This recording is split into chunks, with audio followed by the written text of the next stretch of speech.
Let's go out to our Royals insider, Josh Vernier, who spoke to J.J. Picollo over the weekend, Vern, and you asked him kind of about the timeline and, is this thing going to get done before the season? Are you willing to negotiate in season? Well, no need to do that, Vern. Your reaction just to this massive day in Royals history. Yeah, best case scenario. Look, I think everyone within the organization and even in Bobby Witt Jr.'s camp was on board committing to one another. 14 years is a different story. And I understand Bobby can still opt out in numerous different scenarios over the course of these 14 years. He can still depart Kansas City. But look, 13, 14 years is what we were all hoping for. Look, but I think we all would have taken a 6-7 year deal. And then if he wants to hit free agent, any sort of commitment from Bobby Witt Jr. to Kansas City is not only what a city like this has been waiting for from a talent like Bobby Witt Jr., but to have him commit to the city is also him kind of nodding along with the moves that John Sherman and J.J. Picollo are making to say that yes, I can achieve my dreams here in Kansas City, because let's not get it confused. Bobby getting to the big leagues and putting up numbers isn't a surprise to him or anyone in the business. When Bobby was in high school, he didn't dream about making it to the big leagues or putting up numbers in the big leagues. He dreamt about building a legacy and winning titles. So for him to make this kind of acknowledgement that, yes, I can achieve those dreams in Kansas City, I'm willing to commit up to 14 years to Kansas City is, again, best case scenario. Does this, like Vern, it's not like NFL, right? It's not a salary cap league where, if you commit $50 million of your cap to Kirk Cousins, you're probably screwed forever. In my opinion, this is a sign that John Sherman will not just stop spending there over the next 5 years, but that he has to be willing to keep spending. Otherwise, he's just giving Bobby Witt Jr. that money not for playoff baseball. And let's also remember where this organization is at right now.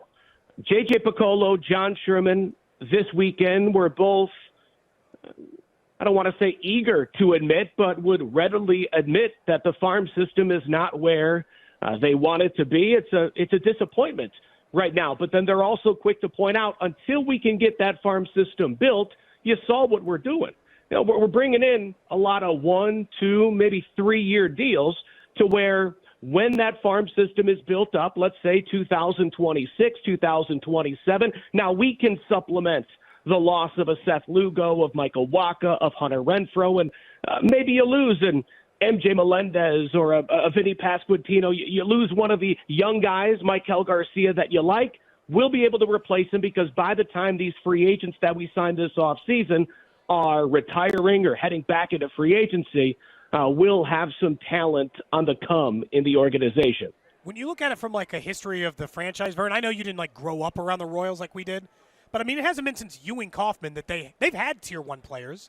They've had a player that was one of the 20 or 30 best in all of baseball, and they let those guys walk. They became Yankees or Red Sox or Dodgers or anything else in between. What does it say historically about this franchise that they had one of the 10 best players in baseball and they actually retained him?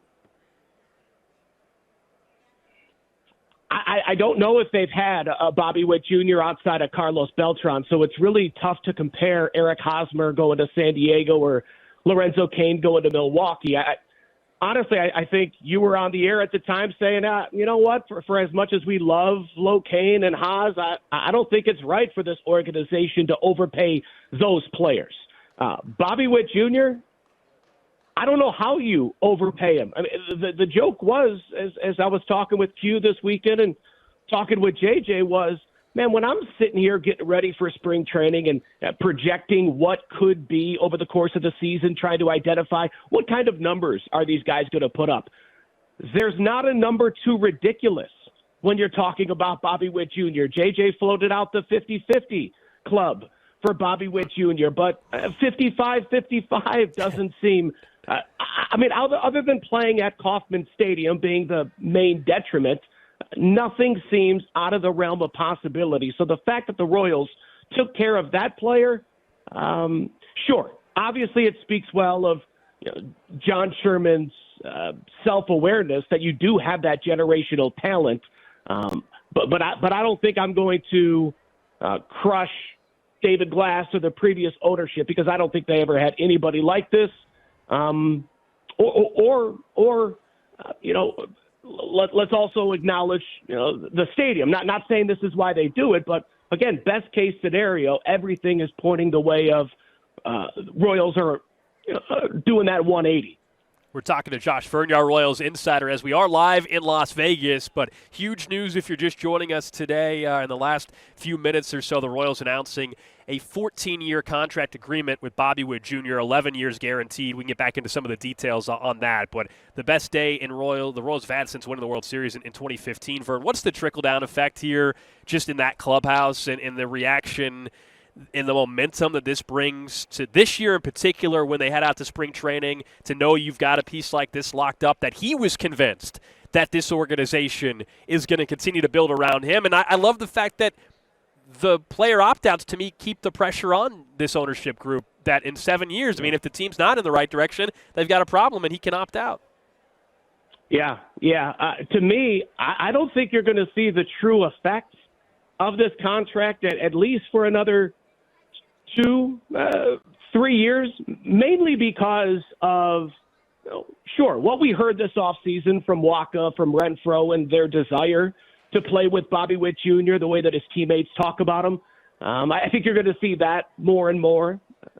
People, if it's a toss-up, if it's a 50-50 proposition between the Royals and another organization, if the money's the same, to line up alongside Bobby Witt Jr. Look, the reason why Shohei Ohtani signed with the Angels is because he wanted to play with Mike Trout. Bobby Witt Jr. has that type of power, has that type of ability to reach the level of that kind of power. And then, again, to go back to the farm system, now those Royals draftees and international signees are coming up in an organization where they now know, if I reach my potential, there is no cap on what they'll pay. It's not, let's get to the big leagues, put up numbers, hit free agency, and go to a big market.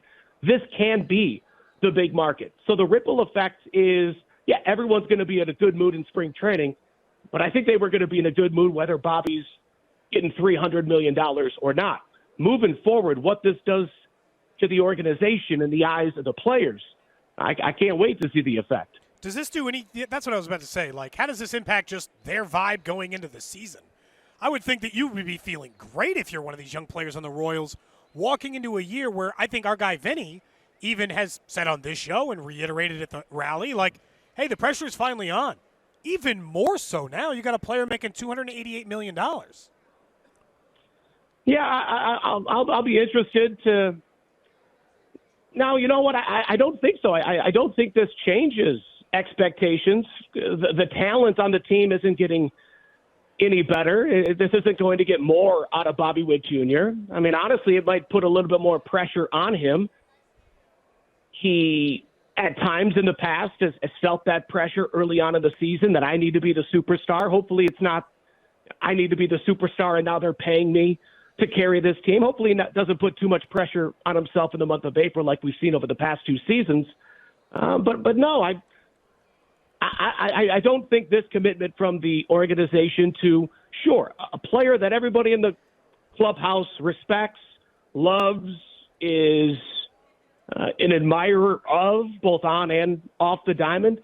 But no, man, the excitement was already as high, in my opinion, as it's going to get before opening day.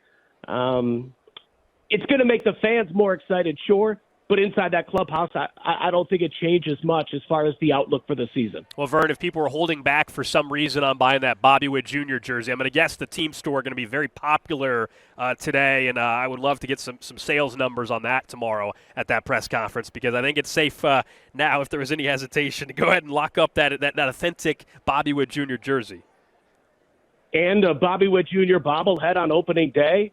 I believe there are still tickets available. Yeah, I would think anything Bobby Witt Jr., if you haven't already been getting in on the ground floor, now's the time. I don't think we're going to get him out I don't think we're going to get him out for our Jets watch party next year. You know? I'm not sure he's making an appearance at those anymore. For us. Yeah, no kidding. Hey, Vern, appreciate you coming on short notice. What a day it is. In KC, there's only there's a few things that can ever get us to stop talking Chiefs on Super Bowl week, and the Royals just accomplished that.